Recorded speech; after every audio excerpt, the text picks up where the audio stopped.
नमस्कार साथीहरु, एसई को इक्जाम सके लगत्तै एनटीसी ले हरेक वर्ष एनटीसी एसई अफर ल्याउने गरेको छ। यसपालिको वर्ष पनि एनटीसी ले एनटीसी एसई अफर 2082 ल्याइसकेको छ। अब एसई का स्टुडेन्टहरुले एसई अफरमा 20 रुपैयाँमा सिम कार्ड पाउन सक्नुहुनेछ भने साथै 500 MB डाटा र 20 मिनेट भोइस प्याकेज, त्यसैगरी 10 वटा SMS NTC to NTC daily तपाईहरुले पाउन सक्नुहुनेछ।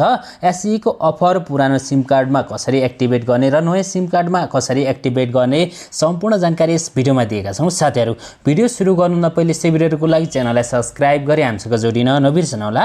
सबैभन्दा पहिले यसमा हामी फेसबुकमा गएका छौं। तपाईहरु सजिलैसँग यसमा फेसबुकमा सर्च गरेर तपाईहरु सजिलैसँग एनटीसी को अफिसियल वेबसाइटमा गएर पनि तपाईहरु सम्पूर्ण यो डिटेल्सहरु हेर्न सक्नुहुन्छ। जस्तै यसरी जुन एसई अफरको लागि एनटीसी ले आफ्नो वेबसाइट आफ्नो जुन फेसबुक पेजमा राखेको छ, त्यसैगरी हामीले आफ्नो पेजमा पनि त्यसै गरी राखेका छौं। तपाईहरुले हामीले आफ्नो पेजबाट तपाईहरुलाई जानकारी दिन गइरहेका छौं। यसमा टेकभ्यू नेपाल नामक हाम्रो जुन पेज रहेको छ, यसमा पनि हामी यस्तै किसिमको इन्फर्मेसनहरु दिन्छौं। तपाईहरु यदि मन पर्छ भने नयाँ इन्फर्मेसन अथवा तपाईहरुलाई शेयर मार्केट सम्बन्धी आईपीओ सम्बन्धी तपाईहरुलाई मन पर्छ भने हाम्रो टेकभ्यू नेपाल नामक फेसबुक पेजलाई तपाईहरु फलो गर्न सक्नुहुन्छ।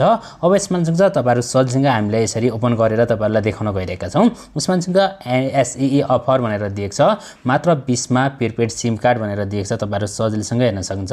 साथमा 9 रुपैयाँ 80 रुपैयाँ ब्यालेन्स आउनेछ भने त्यसैगरी यसमा भोइस 20 मिनेट प्रत्येक दिन पाइनेछ एनटीसी टु एनटीसी को लागि।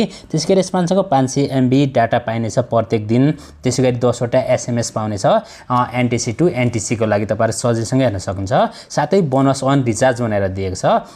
अब तपाईहरुले एसई को जुन अफर एक्टिभ गरेको पुरानो सिम कार्डमा अथवा नयाँ सिम कार्डमा तपाईहरुले एक्टिभ गरिसकेपछि 50 रुपैयाँ तपाईहरुले जुन रिचार्ज गर्दा तपाईहरु 50 अथवा त्योभन्दा माथिको रिचार्ज गर्दा तपाईहरु 500 MB डाटा पाउन सक्नुहुन्छ। त्यसैगरी 50 मिनेट भोइस प्याक पाउन सक्नुहुन्छ एनटीसी टु एनटीसी को लागि। त्यसैगरी यसमा तपाईहरु सजिलैसँग हेर्न सक्नुहुन्छ 50 वटा एसएमएस एनटीसी टु एनटीसी को लागि तपाईहरु फ्रीमा पाउन सक्नुहुन्छ। जुन यो भ्यालिड चाहिँ तपाईहरु यो जुन रिचार्ज हालेको चाहिँ यसमा 3 दिनको लागि हुनेछ। तपाईहरुले जुन रिचार्ज हालिसकेपछि यो तपाईहरुको सिम कार्डमा बोनस आएको तपाईहरुले 3 दिनसम्म यसको जुन तपाईहरुको भ्यालिड हुनेछ, जुन डेट हुनेछ, एक्सपायरी डेट भनेर यसरी तपाईहरु थाहा पाउन सक्नुहुन्छ। अब संलग्न गर्नुपर्ने कागजहरु के छन् त त्यसको लागि म तपाईहरुलाई जानकारी दिन गएको छु। यसमा एसई को प्रवेश पत्रको प्रतिलिपि अथवा तपाईहरुले कक्षा 10 को ग्रेड सिट 1 प्रति फोटो, त्यसैगरी आफ्नो वा अभिभावक को नागरिकता लगायत सरकारी परिचय पत्रको प्रतिलिपि लिई नजिकैको नेपाल टेलिकमको कार्यालयमा गई सिम कार्ड लिन सक्नुहुनेछ भनेर दिएको छ। यसमा यो सुविधा चाहिँ पुरानो सिम कार्डमा पनि एक्टिभ गर्न सकिन्छ। यो अफरलाई चाहिँ एक्टिभ गर्न सक्नुहुनेछ भनेर यसमा सो गरेको छ। अब तपाईहरुले नयाँ सिम कार्ड लिनुभयो भने तपाईहरुले सिम कार्डलाई एक्टिभ गर्नको लागि *1414# चाहिँ डायल गरेर तपाईहरुले एक्टिभ गर्नुपर्ने हुन्छ। त्यसैगरी तपाईहरुले एसई अफरलाई एक्टिभ गर्नको लागि यसमा *1600# गरेर तपाईहरुले डायल गर्नुपर्ने हुन्छ। त्यसपछि तपाईहरुले यसरी आफ्नो सिम्बल नम्बर राख्नुपर्ने हुन्छ। यसमा तपाईहरुले अल्फाबेट चाहिँ तपाईहरुले राख्नु हुँदैन। तपाईहरुले आफ्नो सिम्बल नम्बर राखेर इन्टर गर्नु होला। त्यसपछि डेट अफ बर्थ तपाईहरुले बीएस मा राख्नुपर्ने हुन्छ। बीएस मा इन्टर गरेर तपाईहरु डेट अफ बर्थ तपाईहरु राख्न सक्नुहुन्छ। जस्तै म तपाईहरुलाई प्र्याक्टिकल गरेर देखाउन गइरहेको छु। यसमा म आफ्नो डायल अप्सनमा आएको छु। तपाईहरु सजिलैसँग हेर्न सक्नुहुन्छ। डायल अप्सनमा गइसकेपछि हामी यसमा किप्याडमा गएका छौं। त्यसमा गइसकेपछि अब सुरुमा तपाईहरुले पुरानो सिम कार्डमा तपाईहरुले एक्टिभ गर्नको लागि तपाईहरु अथवा नयाँ सिम कार्डमा एक्टिभ गर्नको लागि *1600# गरेर तपाईहरुले यसरी डायल गर्नुपर्ने हुन्छ एनटीसी को सिम कार्डबाट। चाहिँ मैले यसमा डायल गरेको छु।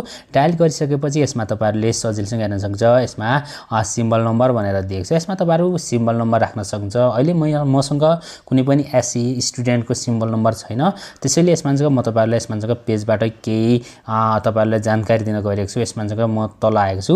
यसरी राखिसकेपछि तपाईहरुले इन्टर गर्नुपर्ने हुन्छ। त्यसपछि तपाईहरु बीएस यसरी राखेर तपाईहरु सजिलैसँग एसई अफरलाई आफ्नो सिम कार्डमा एक्टिभ गर्न सक्नुहुन्छ। साथीहरु, भिडियो कस्तो लाग्यो, मनमा लागेको जिज्ञासा तल कमेन्ट बक्समा राख्न नबिर्सनु होला।